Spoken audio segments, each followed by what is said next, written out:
ओम नमो भगवते वासुदेवाय। ओम नमो भगवते वासुदेवाय। ओम नमो भगवते वासुदेवाय। ओम नमो भगवते वासुदेवाय। श्रीराजोवाच। ये पृष्ठ 33 पर है। 33। श्रीराजोवाच। निशम्य देवः स्वभटोपवर्णितम्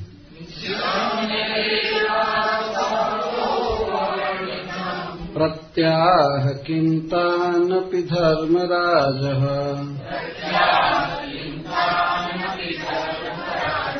एवं हताज्ञो विहतान् मुरारेः।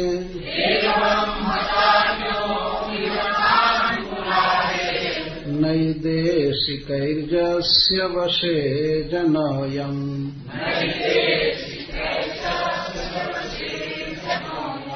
यमस्य देवस्य न दण्डभङ्गः।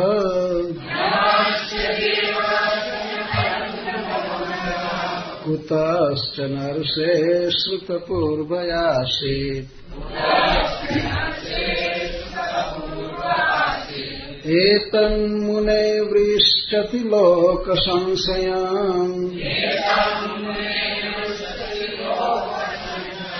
न हि त्वदन्या इति मे विनिश्चितम्। श्रीशुक उवाच। भगवत्पुरुषैराजन् याम्यः प्रतिहतोद्यमः। पतिं विज्ञापयामासुः। जमं संयमनीपतिम्। जमदूता ऊचुः। कति सन्तीह शास्तारो। जीवलोकस्य वै प्रभो। त्रैविध्यं कुर्वतः कर्म। फलाभिव्यक्तिहेतवः। श्रीराजोवाच। श्री परीक्षित महाराज ने पूछा। निशम्य सुनकर। देवः परम पूज्य जमराज जी। स्वभट अपने दूतों के द्वारा। उपवर्णितम उपवर्णित। प्रत्याह उत्तर दिए। किम क्या। तान उन सेवकों के प्रति। अपि भी धर्मराजः धर्मराज। एवं इस प्रकार। हताज्ञः जिनकी आज्ञा हत कर दी गई थी। विहता तिरस्कृत।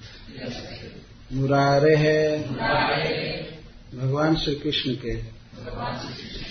नैदेशिक ही निदेश का पालन करने वाले पार्षदों के द्वारा। जस्य जिनके श्री जमराज जी के। वशे वश में अधीन। जनः अयं यह जन समाज।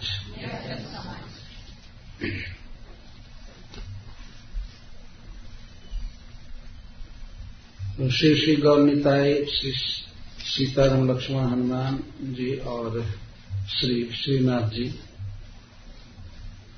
के चरण कमल में और श्रील प्रभुपाद जी के चरण कमल में हम लोग श्रीमद् भागवतम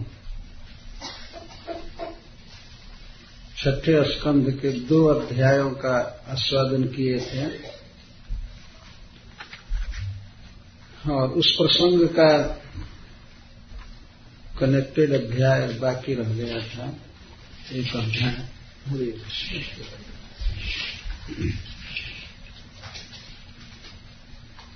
तो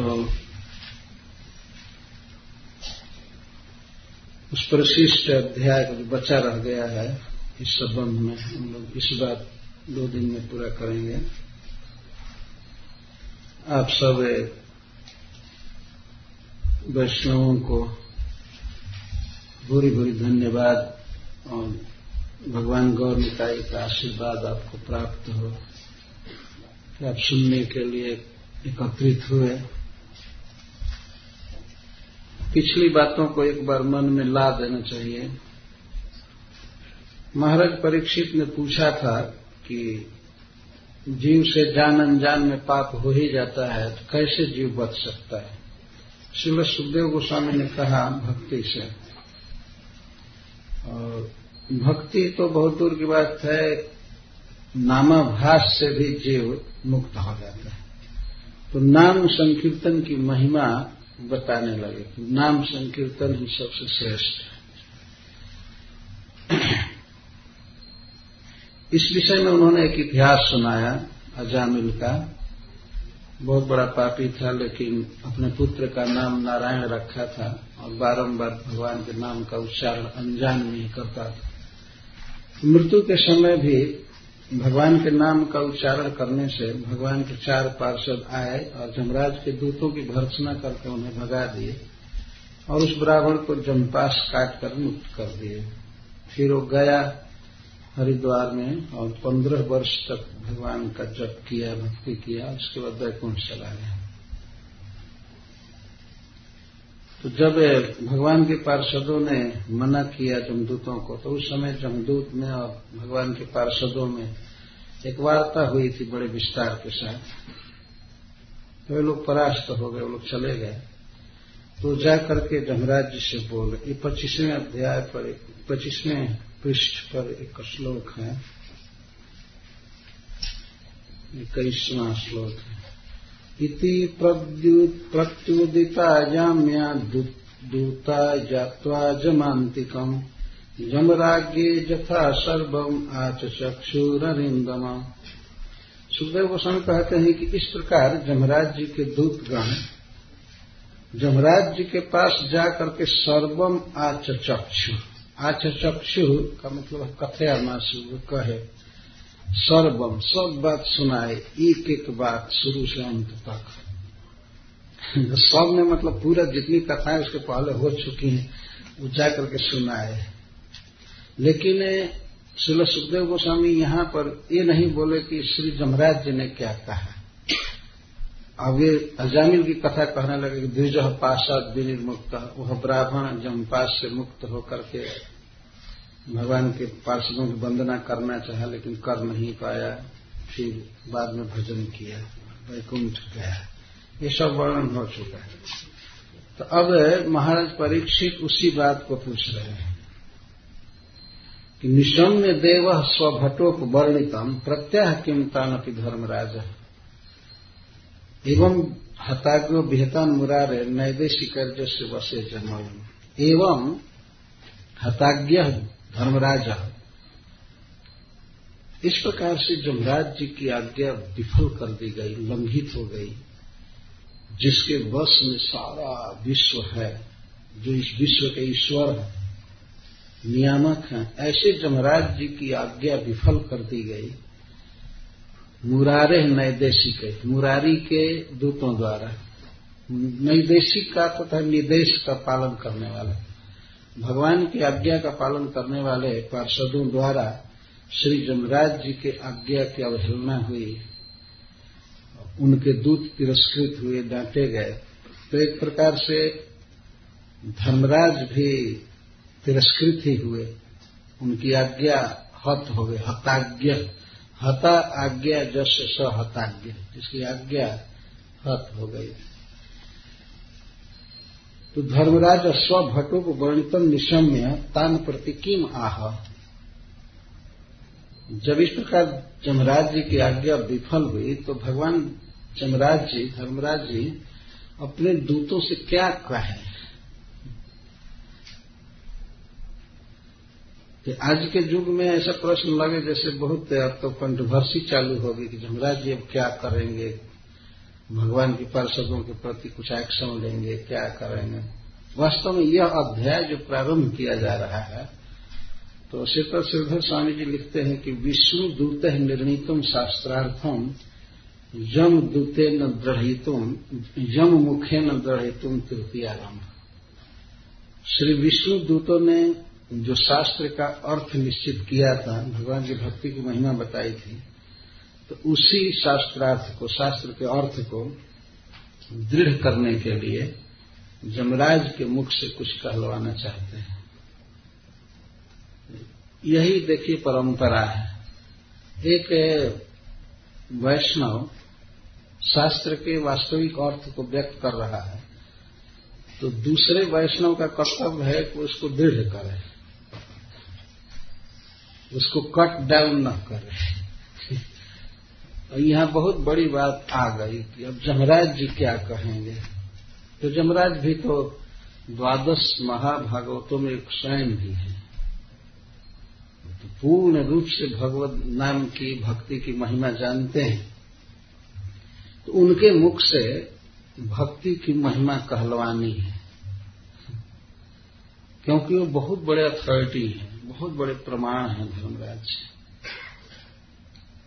भगवान के पार्षद तो प्रमाण है ही, लेकिन पार्षद तो वैकुंठ में रहते हैं। इस प्राकृतिक जगत में उनका कोई खास पोजीशन नहीं है, तो इसलिए उनकी बात का महत्व तो है ही, पर वास्तव में उनका कोई पता ठिकाना नहीं, कोई रेजिडेंस नहीं, कुछ नहीं। वो तो दिव्य धाम में रहते हैं, वहां से आए थे। लेकिन इस जगत में अगर पोजीशन की दृष्टि से देखा जाए तो जमराज जी अगर कुछ कहें तो परम प्रमाण माना जाएगा। बहुत बड़े पोस्ट पर है, सुप्रीम जज हैं इस ब्रह्मांड के। जितने इस समय जज हैं, पहले के जज हुए हैं, ये लोग भी पकड़कर उनके पास गए होंगे और सीधा प्रभुपाद फोटो बनवाए हैं। एक जज को पकड़कर ले गए, उसको हाथ पीछे बांधकर मुसुक चढ़ा करके बांधा। एक दिन जमराज के सामने फैसला होगा तुमने क्या न्याय किया या नहीं किया, ठीक से भगवान का भजन क्यों नहीं किया, पाप किया। तो जमराज जी बहुत महत्वपूर्ण अधिकारी पुरुष हैं, प्रमाण हैं किसी भी विषय में। वे क्या कहे अपने दूतों के मुख से सब सुनकर। तो मान लीजिए अगर सुखदेव गोस्वामी कहें महाराज परीक्षित से, ये क्या सुनने की जरूरत है, ये क्यों सुनना चाहते हैं, तो महाराज परीक्षित कहते हैं कि ये बहुत बड़े आश्चर्य की बात है, बहुत भारी आश्चर्य है। यमस्य देवस्य न दंड भंग कुतश्च नरसे सुत पूर्वयासी। हे ऋषि, जमराज जी का दंड भंग इसके पहले श्रुत पूर्व न आसित, नहीं सुना गया कभी भी। न किसी शास्त्र में वर्णन है, न हमने डायरेक्ट सुना है, न किसी ने कहा कि जमराज जी जो आज्ञा दिए उसका उल्लंघन हो गया, ऐसा मैंने सुना ही नहीं। प्रथम बार अपने जीवन में सुन रहा हूं कि जमराज जी की आज्ञा विफल कर दी गई। इस विश्व का जो ईश्वर है उसका आदेश विफल कर दिया गया। ये आश्चर्य हो रहा है। वास्तव में महाराज परीक्षित को कोई आश्चर्य नहीं था, लेकिन जगत के लोग आश्चर्य करेंगे या उनके मन में संशय रहेगा, इसलिए ये बात कही गई। बच्ची को दे दीजिए वासन ले लो, ठीक। तो एक बहुत बड़ा आश्चर्य भी है लोक के लिए कि जमराज जी का आदेश विफल कर दिया गया, और किस कारण से कि एक व्यक्ति नारायण कह दिया। ये बहुत भारी आश्चर्य है, बहुत रहस्य है इस प्रश्न के पीछे। भगवान नाम की महिमा और भगवान के भक्तों की महिमा व्यक्त करने के लिए अध्याय प्रारंभ किया जा रहा है। जो लोग आकर के जमराज की आज्ञा विफल कर दिए, वे लोग जमराज से बहुत ज्यादा श्रेष्ठ व्यक्ति भगवान के पार्षद। प्राकृत जगत में बहुत भारी पद है जमराज जी का, ये बात अलग है, लेकिन अप्राकृत जगत में रहने वाला भगवान का पार्षद तो ब्रह्मा जी आदि से भी बड़ा है, महान है। तो बताने के लिए भगवान के पार्षद, भगवान के भक्त कितने महिमामय होते हैं और भगवान का नाम, यहाँ ये बात कही जा रही है। यमस्य देवस्य दंड भंग कुतश्चन, किसी के द्वारा भी सुत पूर्व न आसित। कोई जमराज जी की आज्ञा विफल कर दिया हो आज तक, ऐसा हमने सुना नहीं। और वास्तव में जमराज जी जब आज्ञा देते हैं कि जाओ उसको मारो, तो क्या सारे डॉक्टर, मिनिस्टर, गुरु मिलकर किसी को बचा लेते हैं? जमराज जी जब आप फाइनल आज्ञा दे देते हैं तब तो मरना ही है ना। अब किसी भी उपाय से किसी को बचाया नहीं जा सकता, लेकिन यहां तो साफ जम्पास काट कर बचा लिया गया। तो जमराज जी की आज्ञा विफल हो गई, तो बहुत भारी आश्चर्य है। एतन मुने वृष्टिलोक संशयम नहीं त्वदन्य इति में विनिश्चितम। यह लोक को बहुत बड़ा संशय है, मन में बहुत बड़ा डाउट ही क्या हो गया है। लोक संशयम, महाराज परीक्षित अपना संशय व्यक्त नहीं कर रहे, स्पष्ट कहते हैं कि लोक संशयम, लोक का अर्थ लोग, ये लोगों के मन में जो संशय है यह बना हुआ है। तो फिर सुखदेव गोस्वामी ने कहा तो इस संशय का निवारण करा लेना कहीं से, किसी से और से पूछना, बहुत से तत्वज्ञ होते हैं। तो वे कहते हैं त्वद अन्य लोक संशयम वृष्टति अन्य न, कोई अन्य इस संशय का निवारण नहीं कर पाएगा। ये भी कह रहे हैं उस भरी सभा में कि आपके अतिरिक्त त्वत अन्य, आपसे भिन्न दूसरा कोई भी व्यक्ति इस संशय का निवारण नहीं कर पाएगा, इसलिए आप ही निवारण कीजिए। आप बताइए। तब श्री सुखदेव गोस्वामी कथा प्रारंभ करते हैं। ये प्रश्न बहुत महत्वपूर्ण है, ध्यान में हमेशा रखना चाहिए। और प्रश्न बहुत अनुकूल पूछा गया है। कथा में या लेक्चर में प्रश्न अनुकूल पूछना चाहिए, जो पूर्व के कहे हुए वक्तव्य को पुष्ट करे। आजकल पूछने की एक रीति है कि जो कुछ 1 घंटा कहा गया उसको पूरा कट डाउन करो। ऐसे एक रीति होती जा रही है। और वास्तव में वैदिक परंपरा में प्रश्न का अर्थ होता है जिज्ञासा, जिज्ञासा जानने की।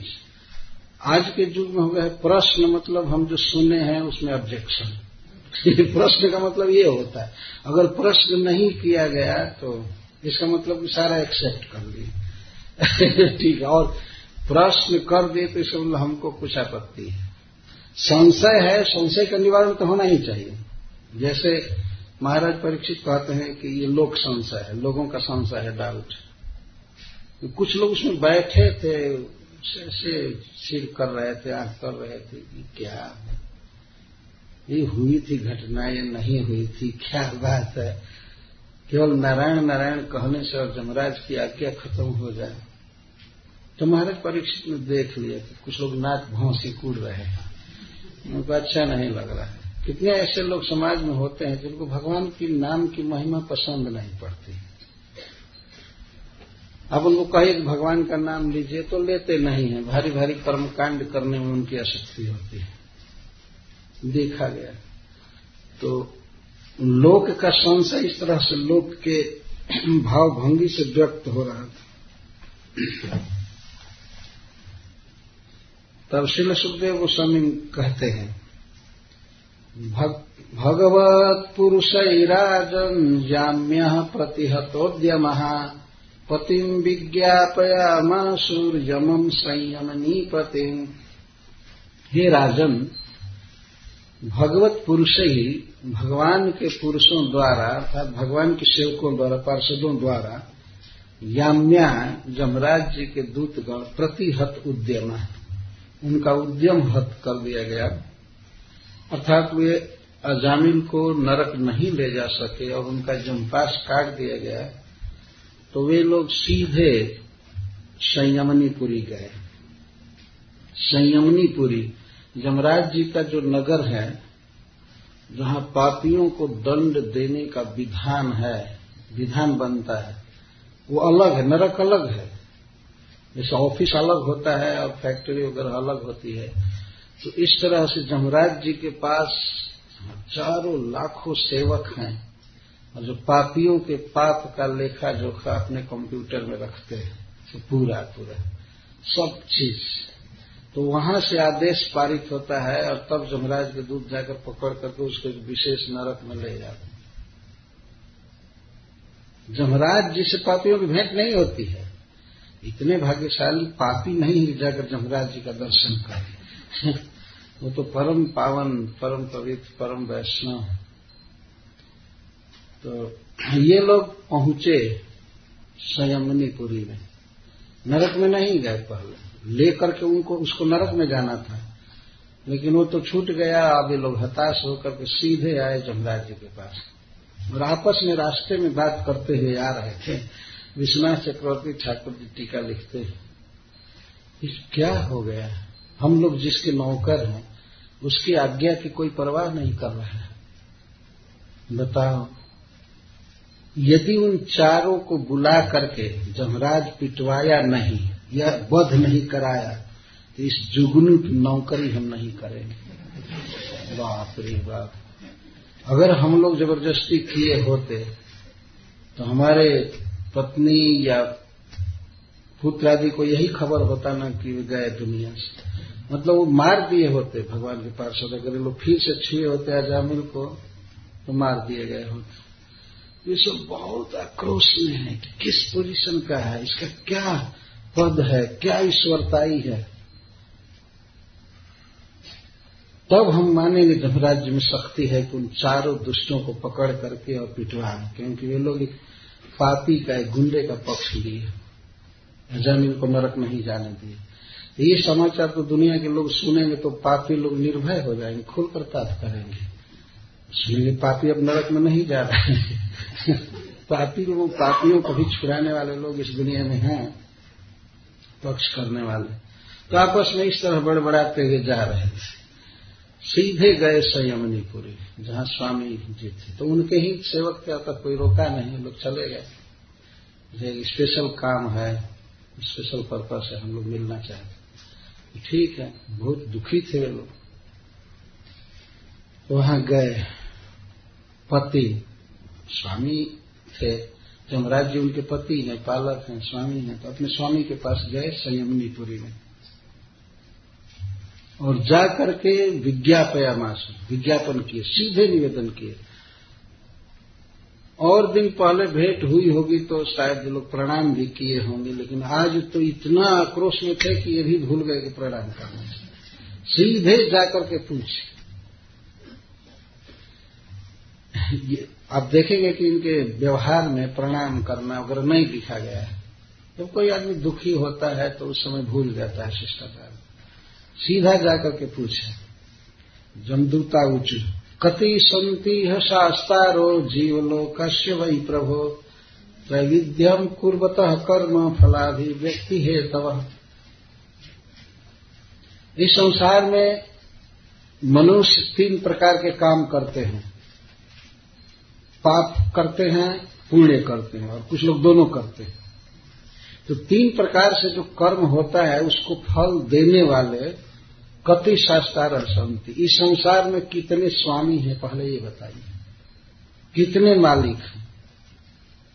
किसी के शुभ अशुभ का विवेचन करने वाला, कोई गलत कर रहा है, सही कर रहा है, पापी को नरक देने वाला, पुण्यात्मा को स्वर्ग देने वाला, शासक, स्वामी, इस जगत में कितने हैं। पहले बेचारे जानते थे कि यमराज जी ही सर्वेश्वर है, परम ईश्वर है, इनके अलावा कोई ईश्वर नहीं। लेकिन आज यमराज जी की आज्ञा जब विफल कर दी गई तो अब तो शंका हुई ना कि हो न हो यमराज से ही ऊपर कोई है। मन में तो शंका बैठ गई। ये लोग स्पष्ट बोले थे कि हम लोग यमराज जी के सेवक हैं, धर्मराज जी के सेवक हैं, हम लोग धर्मराज की आज्ञा से आए हैं। तो भगवान के पार्षदों ने कहा, इससे क्या, तुम्हारा स्वामी गलत कर रहा है। बहुत बड़ी बात हो गई थी। अब इस स्थान पर सबसे पहले पूछ रहे हैं कति संति है शास्त्र, यह संसारे लोके कति शास्त्र संति, कितने शासक हैं ये बताइए, कितने लोगों का शासन चल रहा है इस दुनिया में। जीव 3 प्रकार के कर्म कर रहे हैं, त्रैविध्यम कर्म कुर्वत, 3 प्रकार के काम करते हैं। तो कर्मों का फल देने वाले शासक कितने हैं? जमराज जी ने कहा संतु बहवः को अत्र बाधा, बहुत हो तो क्या दिक्कत है तुमको, तुम लोगों को क्या बात है, शासक बोलो। अगर ये कहे कि हाँ बहुत से शासक, ये पहले पूछ रहे कितने हैं, कितने शासक हैं। जमराज जी और बड़े बड़े लोगों के साथ बैठे हुए थे, चित्रगुप्त जी प्रधान थे और बड़े बड़े लोग, उनके बीच में पूछ रहे कितने शासक। यह प्रश्न सीधा भगवान पर जा रहा है। वास्तव में भगवान विष्णु की महिमा बताने के लिए प्रश्न है कि कितने शासक। तो जमराज जी कहते हैं बहुत हो तो इसमें क्या आपत्ति है, मान लो अगर बहुत, तब कहते हैं यदि शिवर बहवो लोके शस्तारो दंडधारिण कस्य स्यातम वा कस्य मृत्युश्चामृतमेवा। यदि बहुत से शासक इस संसार में हों, बहुत से दंड देने वाले हों, तो कर्म करने वाले को किसको मृत्यु देंगे, किसको अमृतम देंगे। यहां मृत्यु का अर्थ है दुख, नरक, और अमृत का अर्थ है सुख या स्वर्ग। कर्म करने वालों का निर्णय करने के लिए अगर बहुत से शासक हों, एक व्यक्ति का निर्णय करने के लिए बहुत से दंडधर हों, तो कोई कहेगा इसको इस काम के लिए इनाम देना चाहिए, पुरस्कार देना चाहिए, और दूसरा कहेगा नहीं ये अच्छा किया है, तब किसकी आज्ञा चलेगी। अभी कोई एक निर्णय देने वाला होगा तब न वो कहेगा कि हाँ नहीं इसको नरक ले जाना चाहिए या इसको स्वर्ग ले जाना चाहिए।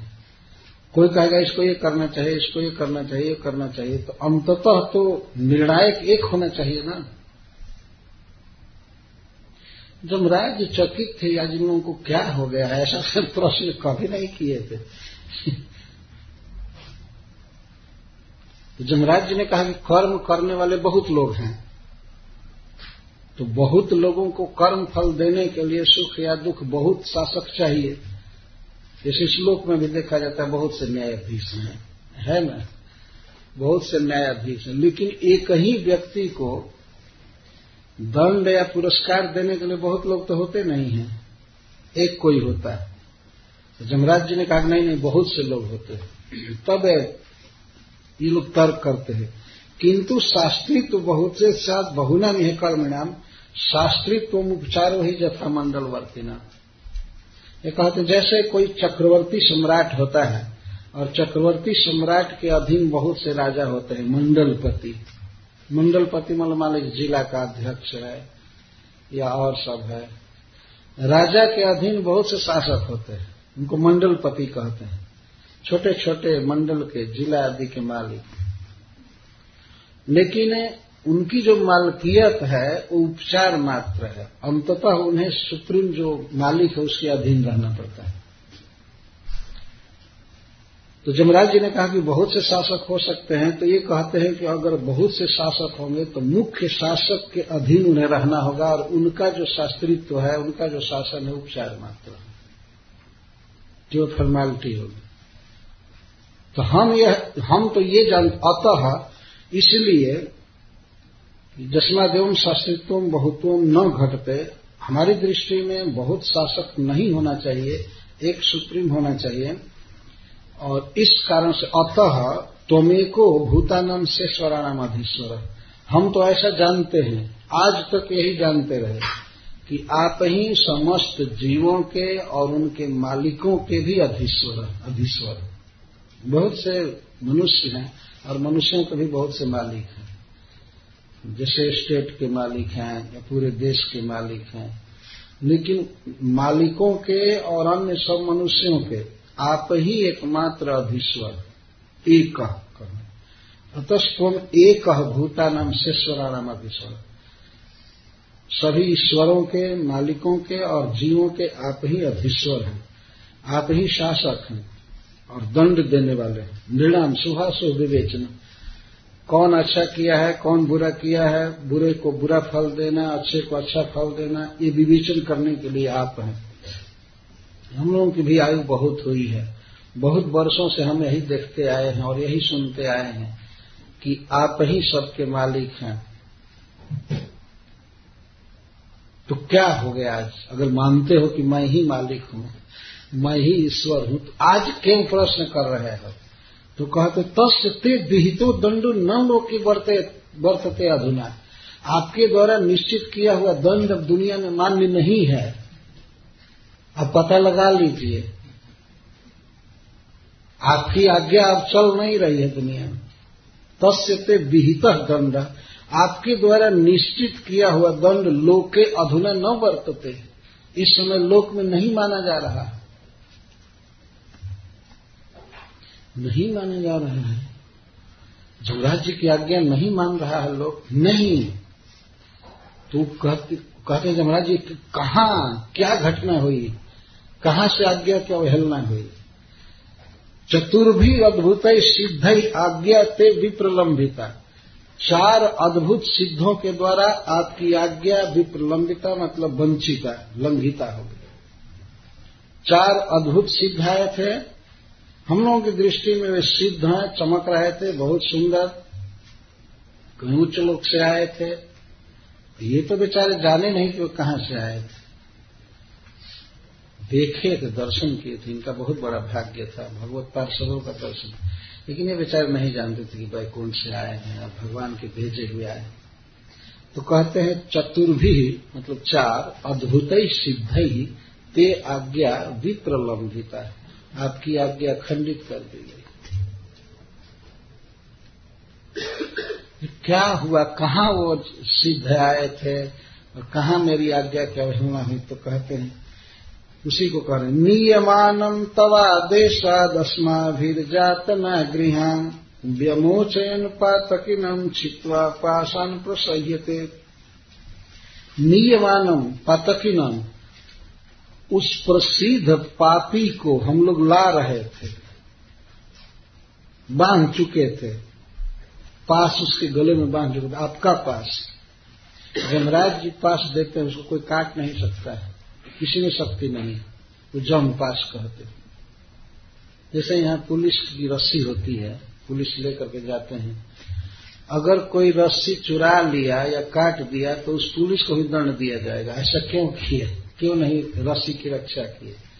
कुछ ऐसे चोर होते हैं जो हथकड़ी बनी लिए भाग जाते हैं, रस्सी भी छुड़ाकर भाग जाते हैं, पता नहीं इधर करते हैं कि नहीं। भारतवर्ष में तो ऐसी घटना होती रहती है। तो उसका जवाब देना पड़ता है पुलिस को, अपने ऑफिसर से, कि रस्सी क्या हुई, हथकड़ी बड़ी क्या हुई। और बहुत भारी जुर्म होता है पुलिस के द्वारा अगर वो चला जाए तो। ये लोग कहते नियमानम, नियमानम का अर्थ हम लोग ला रहे थे, लाने का अर्थ हम लोग रस्सी बांध चुके थे उस पातकी के गले में। नाम नहीं जानते होंगे शायद जमीन का लोग, इसलिए नाम नहीं बोल रहे। कहते उस पापी को हम लोग लेने गए थे। किस पापी को?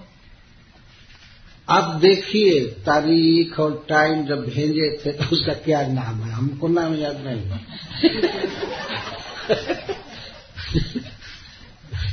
तो आपकी आज्ञा से उसको हम लोग लाना चाहते थे यातना गृह, नरकों में जहां दुख दिया जाता है, उस स्थान पर हम लोग ले जा रहे थे, लेकिन व्यमोचयन, विमुक्त कर दिए वो लोग।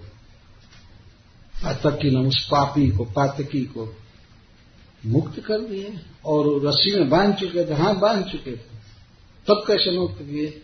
छित्वा पाषाण प्रसह्यते, ते पाषाण, आपके पास को, जमपास को, प्रसह्य बलपूर्वक छित्वा, तलवार से काट दिए। आपके द्वारा दी गई रस्सी को काट दिए और उसको मुक्त कर दिए, छुड़ा दिया। तो आप बताइए कि वे कौन हैं? अब अंतिम श्लोक में पूछ रहे हैं, तांस्ते वेदितुम इच्छामो यदि नो मन से क्षमम। तान वेदितुम इच्छाम, उन चारों के विषय में हम लोग जानना चाहते हैं। कौन थे वे लोग, कहां से आए, वे किसके व्यक्ति थे। इतना हम लोगों को शक है कि वो आपसे बलवान के आदमी थे, इतना तो समझ में आ रहा है। तान ते वेदितुम इच्छाम, हम लोग आपसे जानने की इच्छा कर रहे हैं, वे कौन।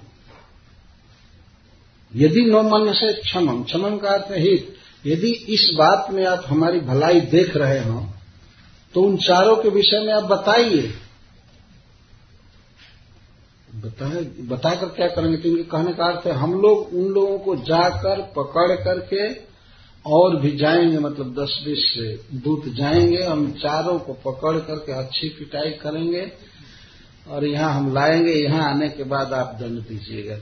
ये आप कोई उपाय कीजिए उन लोगों को अरेस्ट करने का। लोग के पापी के पक्ष में इस तरह से काम किए। दुनिया में दुराचार फैलेगा कि नहीं। अब तो पापी सब निश्चिंत हो जाएंगे कि जब हम लोग जाना नहीं पड़ रहा है, ये उदाहरण बनेगा सबके लिए। तो इसलिए आप बताइए वे कौन हैं। और अब स्वामी ये भी हम कह देते हैं कि यदि आपके द्वारा ये अवहेलना हो रही है, जिसके आदमी वे लोग हैं, तो अगर आप मान लीजिए भेज रहे हैं किसी को कि जाओ पापी को लाओ नरक में, और उधर का व्यक्ति जो वास्तव में सच्चा ईश्वर है कि आपसे बलवान, उसके आदमी आएंगे तो उसको भी मारेंगे, तो एक दिन हो सकता है आप पर भी खतरा आ सकता है। आपकी आज्ञा तो अभी विफल की जा रही है, वो बलवान बाद में आपकी भी खबर ले सकता है। इसलिए हम जानना चाहते वास्तव में ये सब बदमाश कहीं से घूमते हुए आ गए, छुड़ा दिए उस पापी को, कि किसी के हैं वो आदमी, पीछे कुछ बहुत बड़ा रहस्य है, सपोर्ट है, क्या है। कब पापी को छुड़ा कर ले गए, जमराज जी लास्ट प्रश्न करते हैं। अब तक कोई बात का पता नहीं चला, तो ये कहते नारायण इति अभिहिते मां भय रित्याज युद्धम।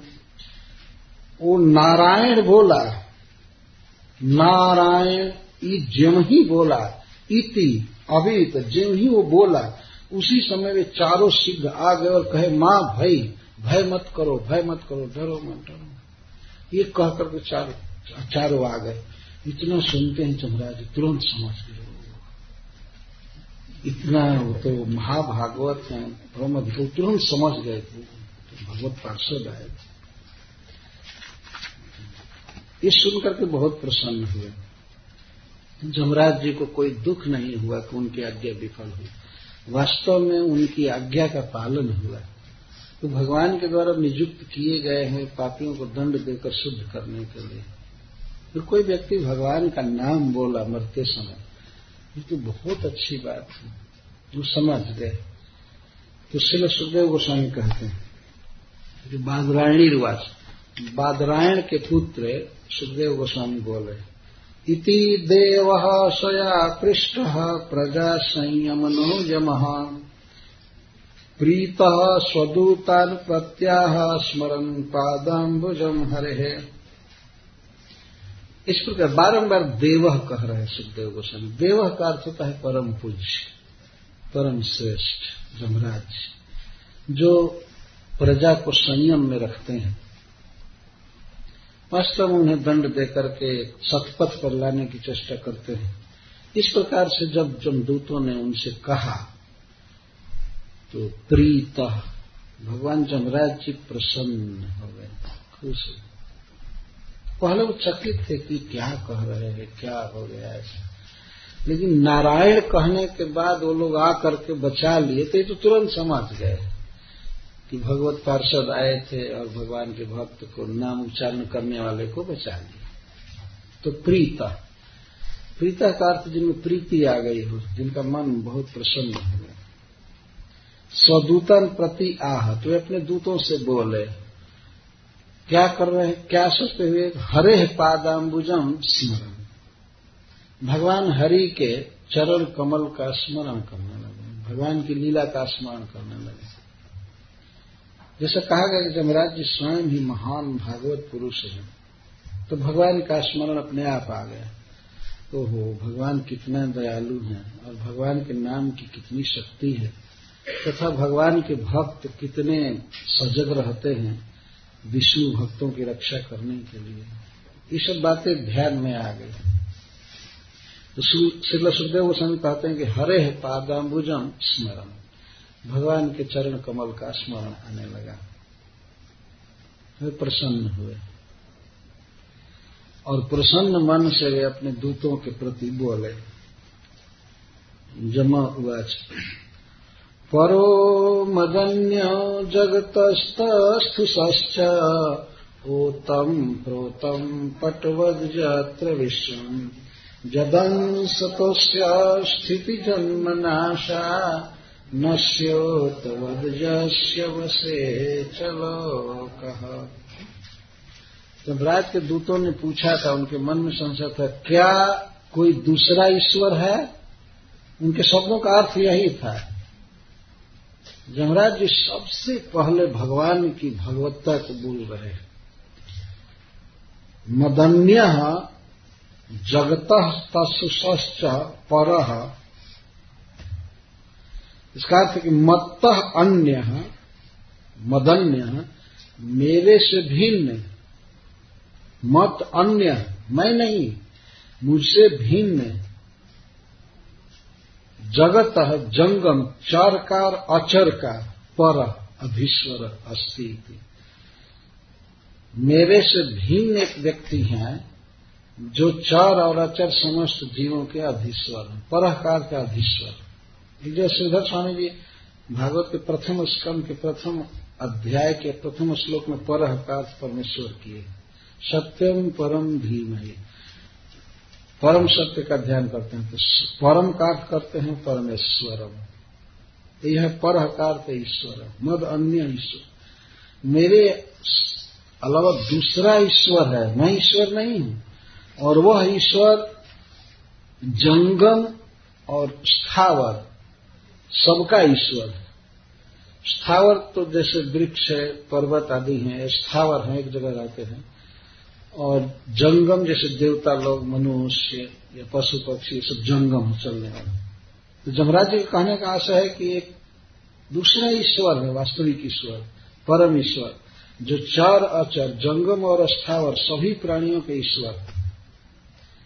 मैं तो केवल मनुष्यों का ईश्वर,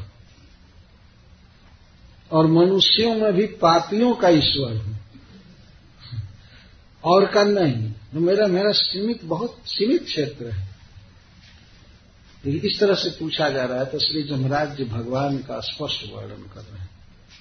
मैं जड़ जंगम सबका ईश्वर नहीं हूं, जड़ का तो हूं ही नहीं, जंगम में भी देवताओं का ईश्वर नहीं हूं, और पशु पक्षी आदि का ईश्वर नहीं। मैं मनुष्यों का ईश्वर हूं, और मनुष्यों में भी जो धर्मात्मा है उनका शासक नहीं हूं। पापीना में केवल पापियों का मैं ईश्वर, तो मैं तो ईश्वर हूं ही नहीं। प्रकाश कहा जाए तो वो ईश्वर देवताओं का भी ईश्वर है मेरे अलावा जो ईश्वर है, और सब कुछ का, और मेरा भी, इसमें अपने आप उन्होंने शामिल किया। कौशल तो कौन ईश्वर है? तो कहते हैं ओतम प्रोतम पटवत जत्र विश्व, यह संपूर्ण विश्व जिसके भीतर ही विद्यमान है। ओतम पोतम, ओत प्रोत का अर्थ है जैसे किसी वस्त्र में सूत पिरोया रहता है, वास्तव में सूत्र होता है सब जगह, वस्त्र में एक एक सूत्र मिल करके वस्त्र बनता है। तो भगवान की ही शक्ति से विश्व बना हुआ है और सब में वे व्यापक है। आपने देखा होगा बड़ा बड़ा जो पंडाल बनता है तो उसमें बीच बीच में कहीं कहीं मोटी मोटी रस्सियां लगी होती हैं, वो उसको तानती हैं, विस्तार करती हैं। तो इस तरह भगवान की शक्ति से इस जगत का निर्माण हुआ है, और भगवान ही कंट्रोलर के रूप में भी विद्यमान है इस जगत के भी।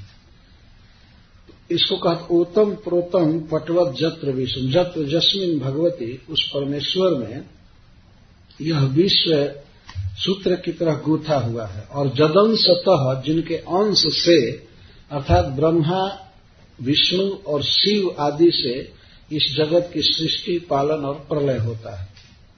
इसका मतलब कि श्री ब्रह्मा जी स्पष्ट कर रहे हैं कि ब्रह्मा, विष्णु और शिव, यहाँ विष्णु से तात्पर्य जो जगत के पालन के लिए भगवान है उनके लिए कहा जा रहा है।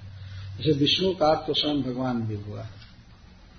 तो ब्रह्मा, विष्णु, शिव, इंद्र आदि इस जगत की देखरेख करते हैं, ये उनके अंश हैं। जद अंश पर अस्य स्थिति जन्मनाश, जिनके अंश से इस जगत की स्थिति होती है, इसका जन्म होता है, इसका पालन होता है, इसका प्रलय किया जाता है।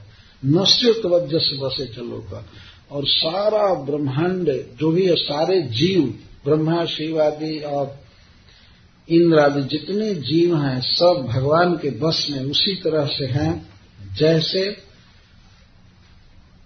कोई व्यक्ति, कोई बैल नाथ दिया गया है। नाथ का अर्थ होता है, आपने देखा होगा बैल को अपने बस में रखने के लिए घोड़े को नाथ डाला जाता है, नाक में छेद करके उसमें रस्सी डाल दी, नस्सी। तो एक मनुष्य बैल को अपनी इच्छा के अनुसार चलाता है, वो अपनी इच्छा के अनुसार नहीं चल सकता है, मनुष्य अपनी इच्छा के अनुसार चलाता है।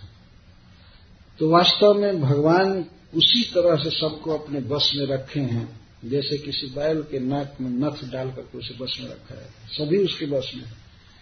नशे तो जैसे वसे चलो का लोक कर सारा विश्व सब कुछ सब उनके बस में है। मैं क्या हूं कीड़ा, इस संसार में तो मैं कुछ भी नहीं।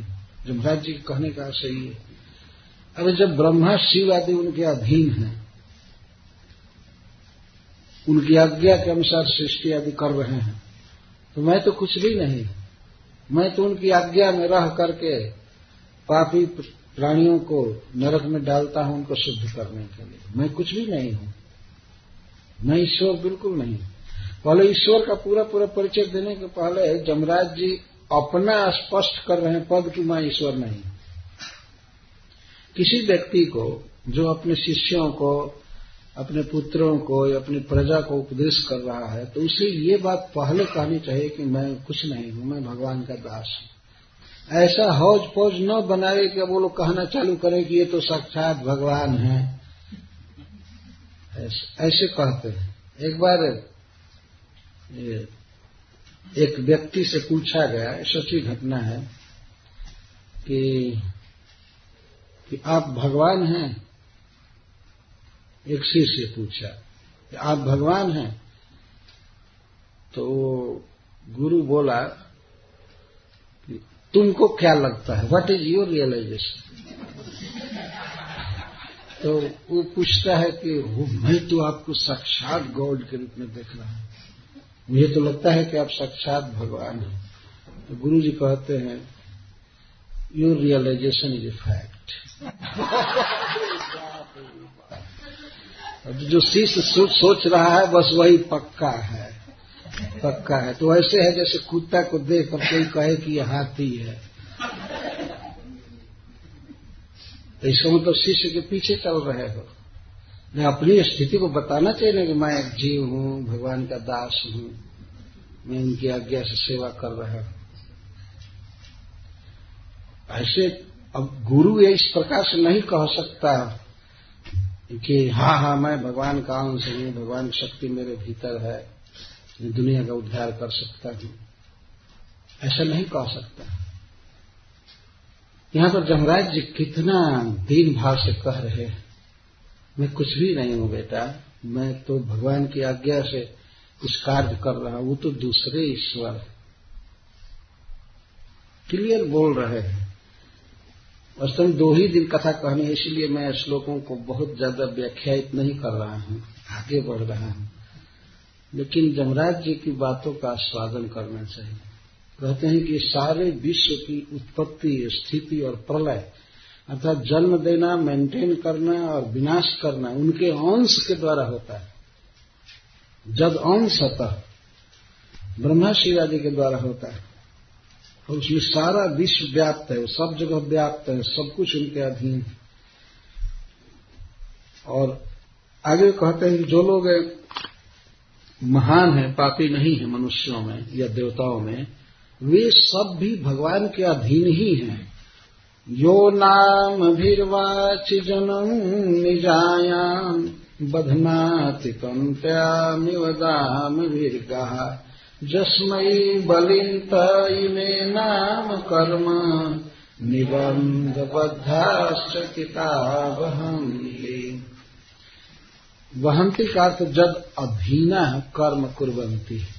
इस विश्व में जितने भी जीव हैं, देवता मानव, सब भगवान के अधीन रहकर कर्म कर रहे हैं। कैसे? जैसे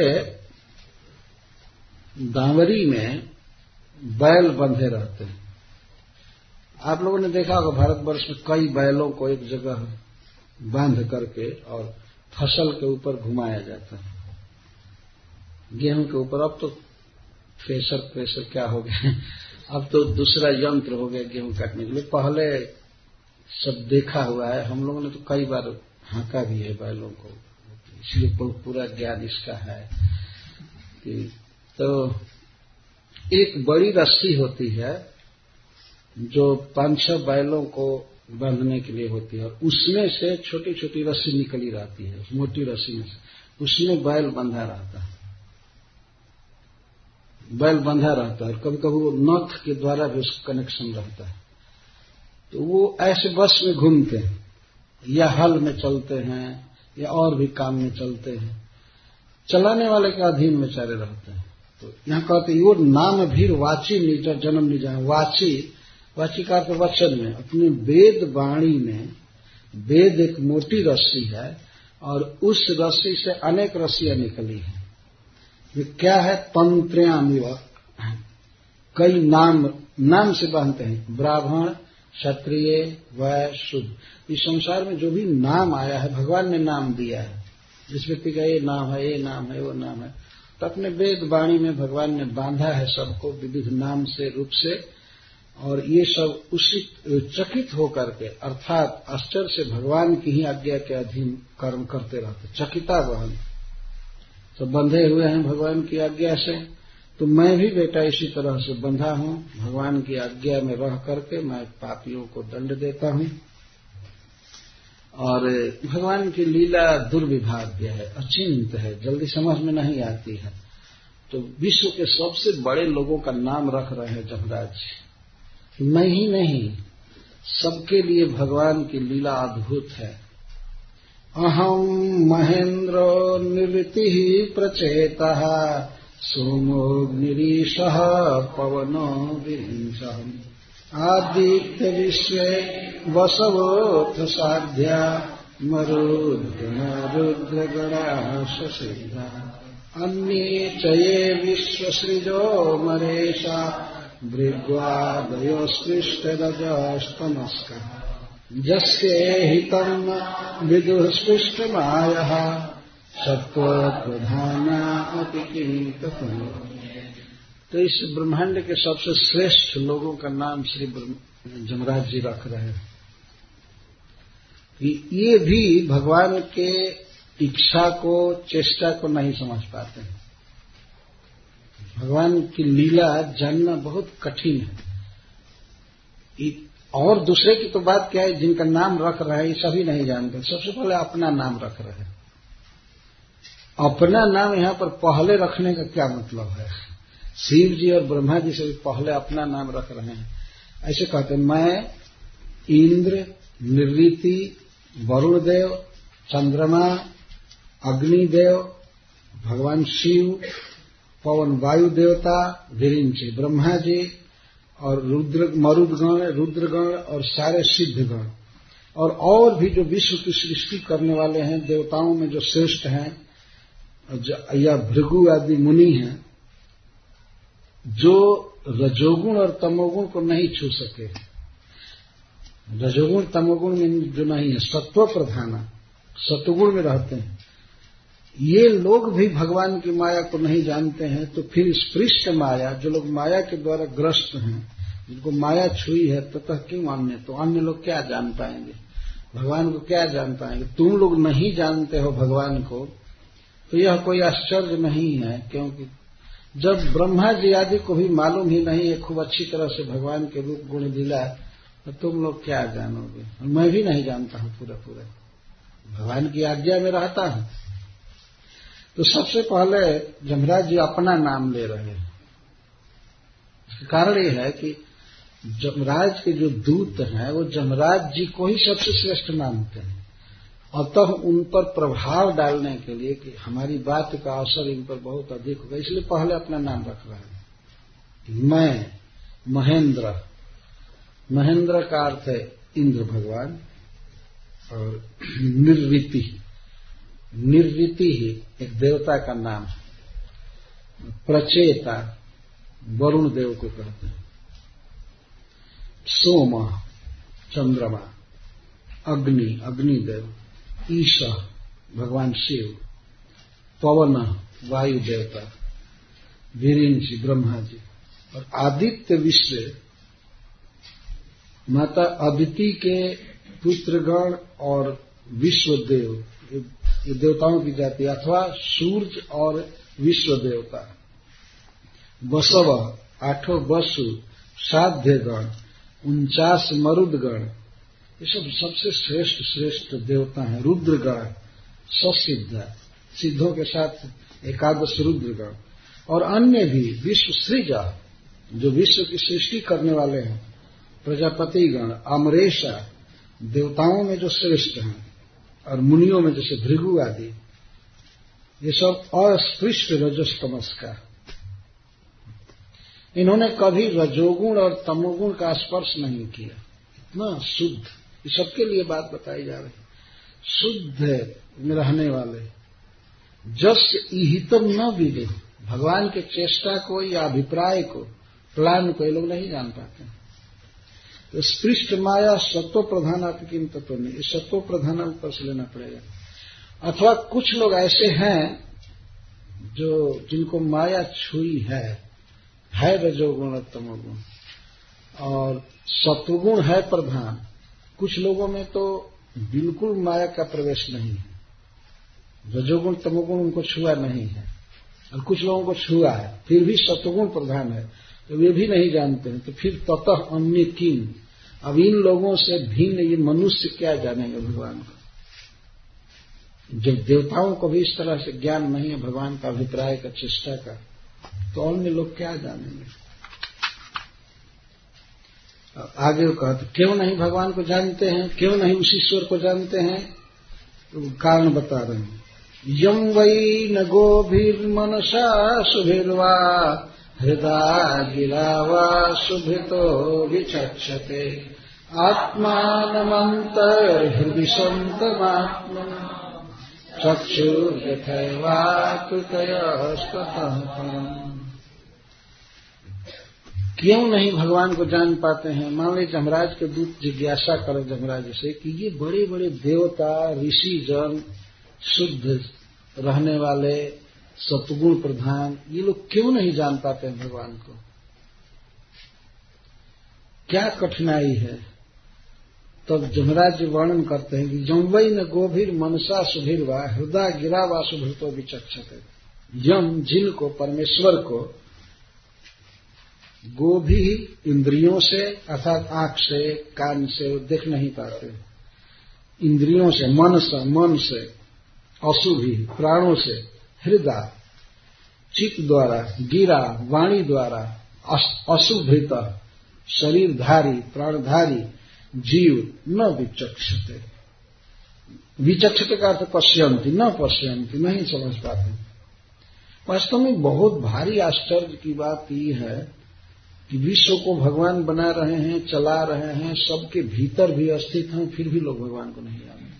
मनुष्य न जाने तो कोई आश्चर्य की बात नहीं, ये तो बहुत ज्यादा माया में है। देवता भी नहीं जान पाते हैं, ये आश्चर्य की बात, जबकि विशुद्ध सत्वगुण में रहते। कथम भूतम परमेश्वरम आत्मनाम अंतर्हृदय आत्मानम। आत्मानम का अर्थ सभी जीवों के अंतर हृदय में विद्यमान है, अंतर्जामी के रूप में, दूर नहीं है। अगर दूर रहने पर मान लीजिए कोई न जाने तो कोई आश्चर्य की बात नहीं। भगवान सभी जीवों के हृदय में है। सर्वस्व चाहम हृदय सन्निविष्ट, आत्मनाम अंतर्हृदय आत्मानम, आत्मनाम का अर्थ जीवा नाम, अंतर्हृदय हृदय, हृदय के भीतर, आत्मानम जो अंतर्जामी रूप से विद्यमान है, वही स्मृति दे रहे हैं, विस्मृति दे रहे हैं, सब कुछ वही दे रहे हैं, विद्यमान है, फिर भी जीव उनको नहीं जान पाते, बिल्कुल प्रकट है। भगवान के समान जीव के निकट और प्रकट कोई चीज नहीं है, फिर भी जीव नहीं जान पाता। कैसे? चक्षुर जथैवा कृतयस्ततः परम, बहुत सुंदर उदाहरण दे रहे हैं। जैसे चक्षु आकृतय, आकृतय का अर्थ रूपाणी, बहुत से रूप, जैसे ये टेबल है, ये माइक है, पुस्तक है, इनको रूप कहेंगे। ये रूप आंखों के द्वारा देखे जाते हैं, लेकिन ये लोग आंख को नहीं देख सकते, है ना। जैसे मैं आंख बंद करूं या खुला रखूं भी, मैं देख रहा हूं कि यहां गिलास है, ये घड़ी है, लेकिन घड़ी मेरे आंख को नहीं देख सकती। निकट रहने से क्या होगा? आंख के सामने बिल्कुल घड़ी रखा जाए, हाथ सामने है, लेकिन आंख को ये नहीं देख सकता, आंखें देखती। हिंदी के एक बहुत प्रसिद्ध कवि हो गए हैं बिहारी जी, तो कहते हैं कि जगत जनायो जिहि सकला, सो हरि जानो न्याय, ज्यों आँखिन सब देखिए आँखिन देखी जाए। जो भगवान जगत को बनाए, जीव को शरीर दिए, भोग दिए, और हृदय में बैठ करके वे भोग करा रहे हैं, ज्ञान स्मृति देखने सुनने की सारी शक्ति दे रहे हैं, पर फिर भी व्यक्ति भगवान को नहीं जानता है। जैसे ज्यों आँखिन सब देखिए आँखिन देखी जाए, आंख से सब चीज देखा जाता है, लेकिन वो वस्तुएं आंख को नहीं देख पाती। आंख को आंख ही देखती है और दूसरा नहीं देख पाता है। जैसे हम दर्पण में मान लीजिए तिलक करते हैं, तो हमारी आंख ही आंख को देख रही है, ललाट को, दर्पण नहीं देख सकता है, जड़ है, कुछ भी नहीं कर सकता। ये हालत जीवों की है।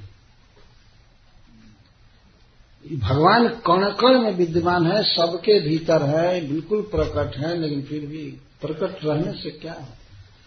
आंख तो है ही, लेकिन क्या इसको कभी टेबल देख सकता है, कोई ग्रंथ देख सकता है? नहीं देख सकता। तो जमराज जी है उदाहरण दे, चक्षुर जथैवाकृतयस्ततः परम, जैसे आकृतय, अनेक आकृतियां, अनेक रूप चक्षु को नहीं देख पाते। चक्षु सबको देखता, तो भगवान सबको देख रहे हैं।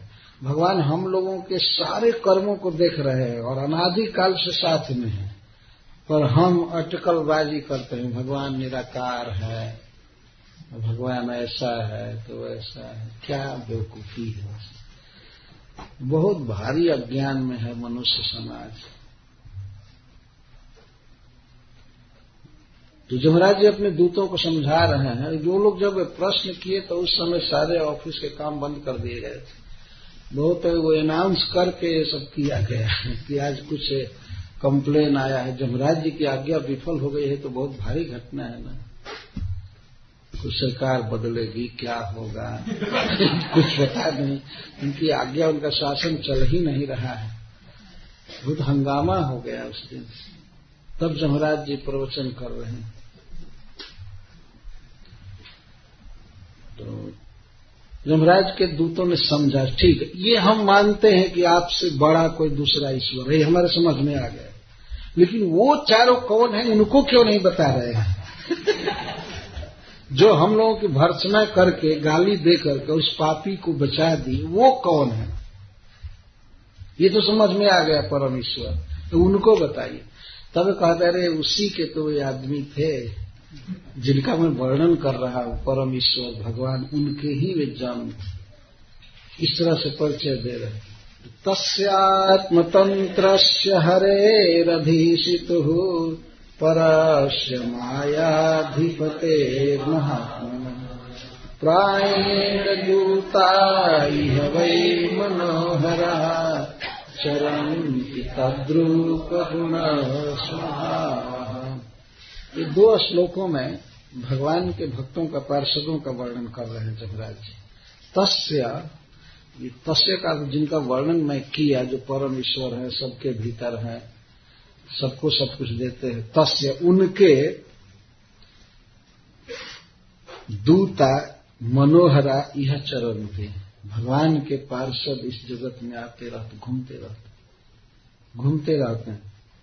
तो भगवान की विशेषता बता रहे हैं, आत्मतंत्र, हरि, अधीश, पर, मायाधिपति और महात्मा।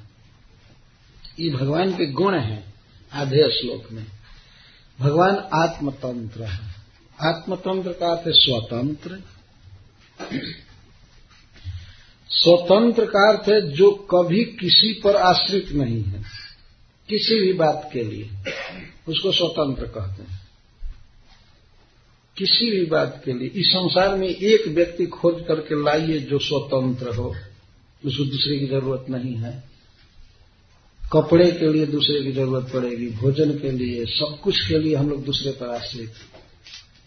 किसी एक व्यक्ति को अकेले छोड़ दिया जाए कि तुम बस जियो, खाओ, पृथ्वी अपने लिए बना लो, हवा भी, खान पान सब कुछ, क्या करेगा वो मर जाएगा। जन्म लेते ही जरूरत पड़ती है उसको, हॉस्पिटल में क्या क्या दवा होती, तो पर आश्रित है। और बड़ा व्यक्ति बन गया तब भी दूसरे के आश्रित है। हवा दूसरे का ले रहा है, पानी पी रहा है, पृथ्वी है, किताब पढ़ रहा है, कुछ भी खा रहा है, हमेशा दूसरे पर आश्रित। लेकिन भगवान विष्णु ऐसे हैं जो किसी की अपेक्षा नहीं रखते, वो स्वयं ही सब कुछ कर लेते। मूर्तिमान जीवन है, चेतना है भगवान नख से सीखता, इसीलिए अन्य वस्तुओं की उनको आवश्यकता नहीं है। हम लोगों को तो बहुत जरूरत है। एक दिन एकादशी करने में ही हालत कितनी बिगड़ने लगती है न, क्या स्वतंत्र है। न कुछ खाने को मिले तो 2 दिन 4 दिन न मिले तो स्वतंत्रता देख ली जाएगी, गप कितना स्वतंत्र है, सब हॉस्पिटल में परतंत्र हो जाएगा। किसी भी बात में हम लोग डिपेंडेंट, किसी भी बात में। और भगवान इंडिपेंडेंट, स्वतंत्र। अच्छा, भगवान की विशेषता है कि वे अपने लिए तो स्वतंत्र हैं ही, बाकी अन्य सबके लिए जो भी व्यवस्था है वो कर रहे हैं। अद्भुत वैभव है भगवान।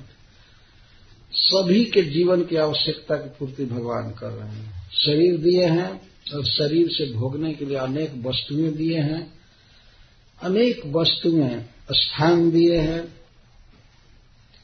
सभी प्राणियों की सुध लेते हैं भगवान, सबकी सुधि लेते हैं। एक कवि ने कहा है कि वे हाथी की याद करते हैं तो मन भर व्यवस्था करते हैं, और चींटी के लिए कण भर व्यवस्था करते हैं। उसके पेट भर जाता है थोड़े में, लेकिन चींटी को इतनी चिंता रहती है।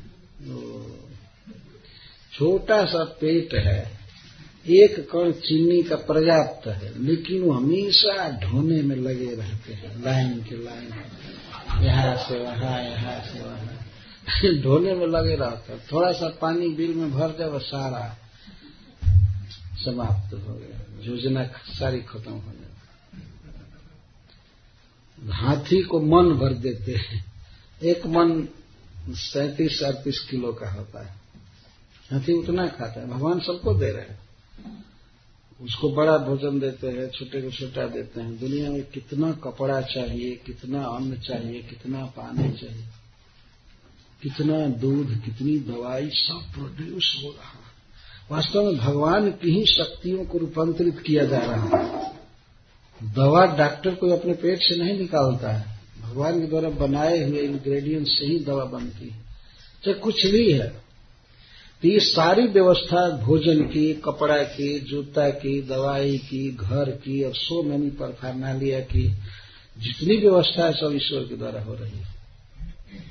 ये स्टोरों में जा जा करके लोग सोचते हैं कि ये कंपनी दे रही है, वो दे रही है, ये भ्रम है। वास्तव में सबको लिखना चाहिए कि मैन्युफैक्चर बाय गॉड, एकदम सीधा सीधा लिखना चाहिए। लेकिन लोग इसको हाइड करते हैं, अपना नाम लिख देते हैं, हम ये दे रहे हैं, हम ये कर रहे हैं, हम कर रहे हैं। इसलिए जनता को भगवान के अस्तित्व का ज्ञान होना बहुत कठिन हो गया है। एक बार मैं एक व्यक्ति से पूछा, एक बच्चा से पूछा, छोटा सा था बच्चा, लगभग 12-13 वर्ष का था। तो मैंने पूछा कि तुम दूध पीते हो? तो कि हाँ दूध पीते हैं। कहाँ से दूध आता है? स्टोर से। स्टोर से दूध आता है। तो मैं और पूछना चाहता था कि दूध उत्पन्न कैसे होता है? तो स्टोर से आता है। उत्पन्न कैसे होता है? तो कहा था मैं नहीं जानता, स्टोर में बनता होगा।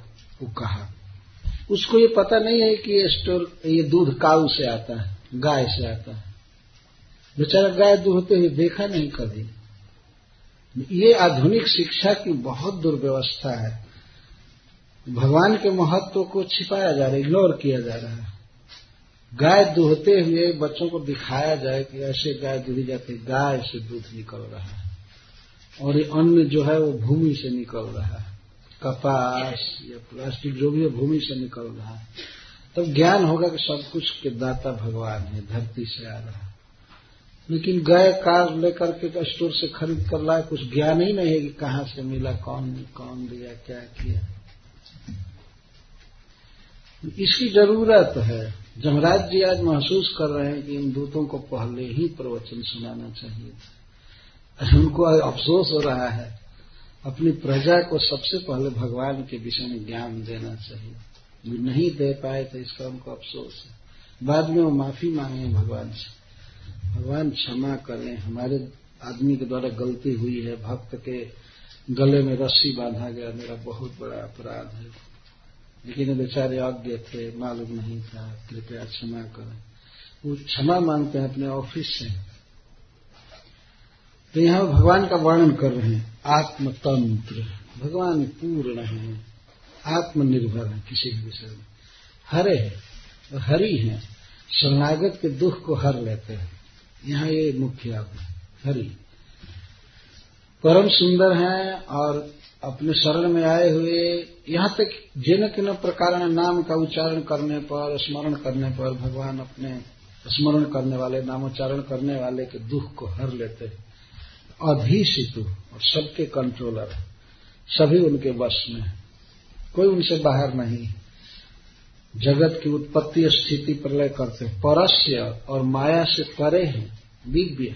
पर का अर्थ है सर्वश्रेष्ठ अथवा माया से परे, और मायाधिपति, माया के अधिपति, सभी जीवों का अधीश्वर माया शक्ति है और माया के भी अधीश्वर भगवान है। माया अधिपति, महात्मना, और महात्मा परम दयालु। यहां महात्मा का अर्थ परम दयालु, स्नेह से भरे हुए भगवान। तो तस्य दूता प्रायः यह वही मनोहरा चरंती, उनके दूत इस जगत में अलक्षित रूप से घूमते रहते हैं, चरंती, भ्रमण करते रहते हैं। कैसे होते हैं? तद रूप गुण स्वभाव, भगवान जैसा उनका रूप होता है और गुण भी होता है उनमें, और स्वभाव भक्त वात्सल्य आदि स्वभाव भी। जो भगवान में गुण रहता है, स्वभाव है भगवान का, और भगवान का जो रूप है वही रूप भक्तों का होता है। ये तो देखे ही हैं, जमराज के दूत तो देखे थे।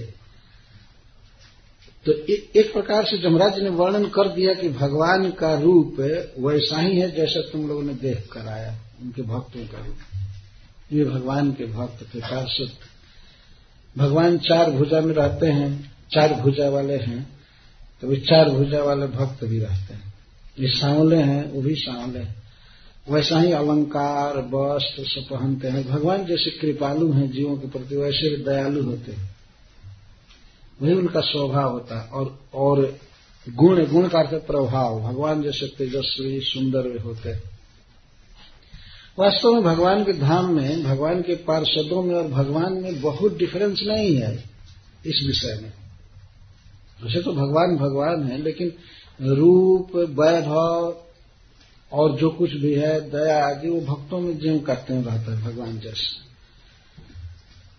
तो उनके दूत प्रायः यह चरन्ति, प्रायः भगवान के पार्षद इस प्राकृत जगत में घूमते रहते हैं।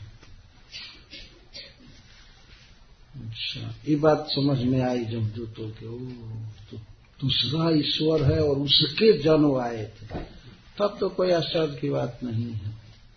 लेकिन और एक बात है कि क्यों घूमते हैं, ये प्रश्न कर रहे हैं। अगु परम ईश्वर के पार्षद क्यों घूमते हैं इधर, तो कहते हैं भूतानि विष्णु सुरपूजितानि दुर्दर्शलिंगानि महाद्भुतानि रक्षन्ति तद्भक्तिमतः परेभ्यो मत्तश्च मर्त्यानथ सर्वतः।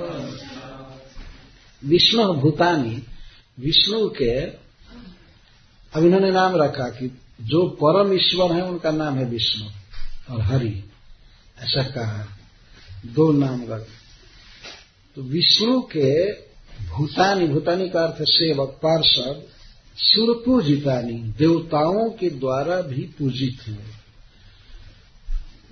अरे तुम लोगों ने उनके साथ बहस किया, दुष्ट कहीं के, समझना चाहिए तुम लोगों को।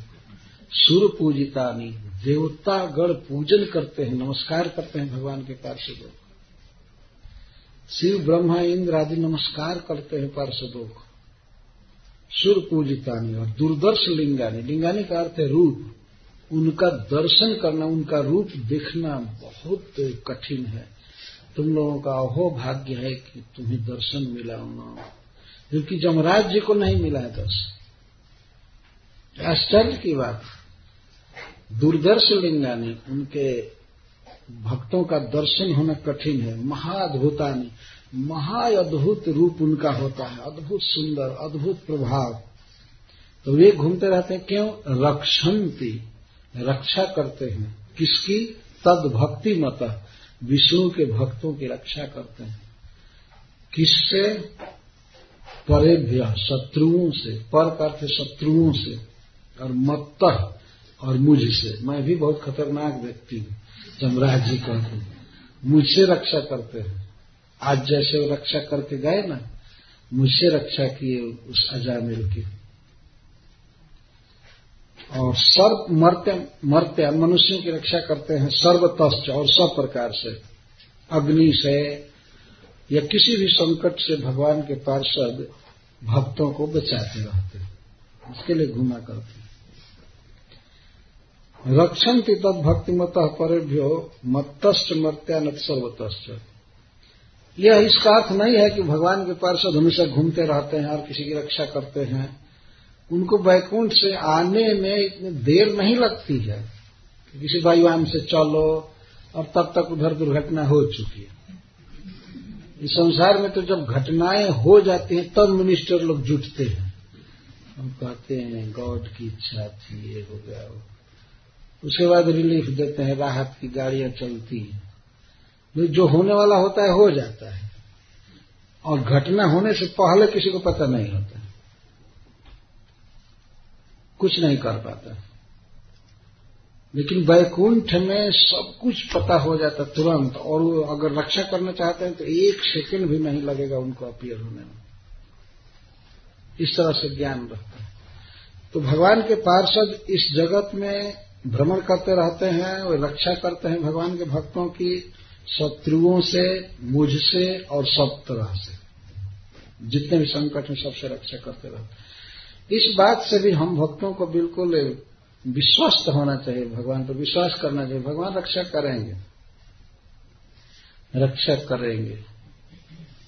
काम करना चाहिए, भगवान का नाम कीर्तन जप वगैरह होना चाहिए, भगवान रक्षा करते हैं। तो जमराज के दूतों का समाधान नहीं हुआ। ये तो ये समझ गए कि भगवान है और भगवान के पार्षद घूमते रहते हैं और भक्तों की रक्षा करते हैं। लेकिन इन लोगों ने पूछा, तो भक्तों की रक्षा करने के लिए घुमा करते हैं, तो वे चारों जब आए तो भक्त की रक्षा तो किए नहीं, उस पापी की क्यों रक्षा किए? उस अधर्मात्मा की, अधर्म करने वाले की क्यों रक्षा किए? इनकी शंका जा नहीं रही थी। ठीक है भक्त की रक्षा करें, कोई भक्त तो था नहीं वो अजामिल, वो तो महापापी था, तो उसकी क्यों रक्षा किए। तब जमराज जी कहते हैं कि अरे मूर्खों, तुम लोग धर्म का रहस्य नहीं जानते। धर्मम तो साक्षात भगवत प्रणीतम न वै विदुर्विषयो नापि देवा न सिद्ध मुख्याय सुरा मनुष्य कुतो विद्याधरचारण। श्रील प्रभुपाद जी को यह श्लोक बहुत प्रिय था, प्रायः बोलते रहते। धर्मम तो साक्षात भगवत प्रणीतम, धर्म के सिद्धांतों को सेट किया है स्वयं भगवान ने, क्या धर्म है क्या धर्म। लेकिन उसको न वै विदुर ऋषियों नापि देवा, न तो ऋषि जानते हैं न देवता लोग जानते हैं, न सिद्ध लोग जानते हैं न असुर जानते हैं, तो फिर मनुष्य कुत, फिर मनुष्य कहां से जानेंगे। विद्याधर चारण आदि नहीं जानते हैं, असुर नहीं जानते हैं, देवतागण नहीं जानते हैं, तो मनुष्य कहां से जानेंगे। अथवा इसका अर्थ है कि जब ऋषि और देवता लोग भी नहीं जानते हैं तो असुर मनुष्य विद्याधर चारण आदि कैसे जानेंगे।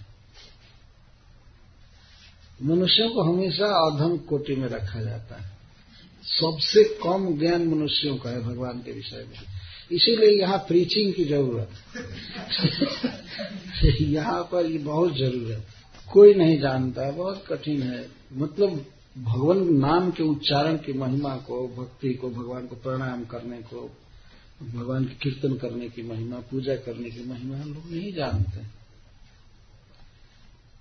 और कौन नियम बनाया, कौन धर्म सेट किया है, तो साक्षात भगवत प्रणीतम। प्रणीतम का अर्थ रचितम, विरचितम, भगवान के द्वारा धर्म के नियम सब स्थापित किए गए हैं। लेकिन ऋषयः देवः अपि न विदुः, ऋषिगण और देवता भी नहीं जानते, न सिद्ध मुख्य, यहां तक सिद्धों में जो सिरमौर हैं ये लोग भी नहीं जानते। फिर कुतः असुरा मनुष्य, फिर असुर और मनुष्य कैसे जानता है। अच्छा, तो वो तो परेशान हो गए जमराज के दूत से सुन करके। तो कोई नहीं जानता है तो उस धर्म की सत्ता है या नहीं ये कैसे माना जाएगा, जब कोई जानता ही नहीं है। ये तर्क कर रहे हैं, आप कह रहे कोई नहीं जानता, जब कोई नहीं जानता है तो है या नहीं है, इसको कैसे माना जाएगा। तो सुनो, कोई नहीं जानता है का मतलब ये नहीं कि बिल्कुल नहीं जानते। कुछ लोग जानते हैं और उनकी परंपरा में जो होते हैं वे भी जान जाते हैं। कुछ लोग हैं जो जानते हैं। सुनो, 12 व्यक्ति धर्म का रहस्य जानते हैं खूब अच्छी तरह से। मतलब मूलतः कहने का ये अर्थ है कि 12 लोग धर्म का रहस्य जानते हैं, उसके बाद उनकी परंपराएं हैं, उस परंपरा में आने वाला कोई भी व्यक्ति जान सकता है। लेकिन हम लोग 12 लोग धर्म का रहस्य जानते हैं।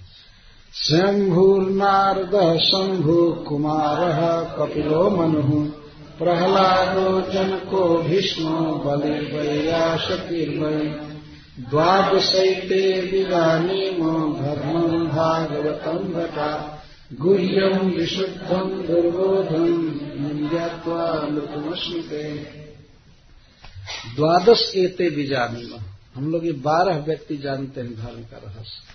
स्वयंभू श्री ब्रह्मा जी, नारदः श्री नारद जी, शंभु भगवान शिव, कुमार सनत कुमार, चारों भाई कहने मतलब ये, कपिलः भगवान कपिल देव, मनु महाराज। अब मनु महाराज से यहाँ तात्पर्य स्वयंभू मनु है अथवा इस समय हम लोगों के जो मनु है अथवा कोई भी मनु, ये समझ लेना चाहिए। प्रहलाद महाराज, जनक श्री जनक महाराज, भीष्म पितामह भीष्म, बलि महाराज, और वैयासकी सुखदेव गोस्वामी, व्यासदेव के पुत्र सुखदेव गोस्वामी, और वयम हम मैं। 12 एते, गिन लीजिए 12 हैं। 12 एते विजानीमः धर्मम भागवतम भट्टा। हे भट्टा, हे दूतों, हम लोग 12 व्यक्ति इस भागवत धर्म को जानते हैं जो गुह्यम परम रहस्यमय है, विशुद्धम अप्राकृत जीव का सहज कर्तव्य इसमें वर्णित है, फिर भी दुर्बोधम मायाबद्ध जीवों को भक्ति की महिमा समझ पाना कठिन होता है। इस धर्म को, भागवत धर्म को जानने के बाद व्यक्ति ज्ञात्वा अमृतम अश्नुते, अमृत का आनंद लेता है, अर्थात नित्य जीवन प्राप्त करता है, प्राकृतिक बंधन से मुक्त होकर के नित्य वैकुंठ में जीवन प्राप्त करता है। तो ये धर्म के रहस्य, वास्तव में धर्म का तब रहस्य क्या है? फिर भी इस स्थिति पर भी जमराज के दूत पूछते हैं, अच्छा ठीक है, हम धर्म का रहस्य आप कहते हैं, हम 12 लोग जानते हैं, तो धर्म है क्या, जरा एक श्लोक में तो बताइए। पहले तो कहे गुह्यम विशुद्धम दुर्बोधम, वो गुह्य है, विशुद्ध है, दुर्बोध है। ये जानना चाहते हैं कि आप एक लाइन में बताइए कि धर्म क्या है। श्रील प्रभुपाद जी कहते थे कि धर्म है to understand God and love him, सीधा बोलते थे, भगवान को जानना और उनसे प्रेम करना, यही धर्म का सार है। जमराज जी ऐसे बोल रहे, एतावानेव लोकेस्मिन् पुंसां धर्मः परः स्मृतः भक्ति योगो भगवती तन्नाम ग्रहणादिभिः। सुनिए धर्म का सार। अस्मिन् लोके, इस जगत में, इस लोक में, पुंसां एतावानेव परम धर्म स्मृतः, इतना ही परम धर्म है, बस और कुछ नहीं, इतना ही जीव का परम धर्म है, श्रेष्ठ धर्म है या अप्राकृत धर्म है। भगवती भक्ति योग, भगवान कृष्ण में भक्ति योग हो जाए, ये परम धर्म है। और कैसे होगा? तन नाम ग्रहण आदि भी, भगवान के नाम उच्चारण आदि के द्वारा भक्ति योग करना, यही जीव का धर्म है। इसका मतलब है कि भगवान के नाम का उच्चारण कीर्तन यही जीव का धर्म है। हरे कृष्णा कृष्णा कृष्णा हरे हरे, हरे राम राम राम हरे हरे। भगवती भक्ति जो है तो साध्य हुआ, भगवान में प्रेम उत्पन्न कर लेना। कैसे? तन्नाम ग्रहण आदि भी, तन्नाम ग्रहण, नाम ग्रहण का अर्थ नाम जप कीर्तन, और आदि भी, आदि से तात्पर्य है भगवान के गुण सुनना, स्मरण करना, वंदना करना, चरण सेवा करना, उनको सखा मानना, उनको आत्मनिवेदन करना इत्यादि। आदि से और भी भक्ति के अंगों को यहाँ लिया गया। अनेक साधन भक्ति का आचरण करके भगवान में दृढ़ प्रेम प्राप्त करना, यही धर्म का सार है। इस पर भी जमराज के दूतों को समझ में नहीं आया।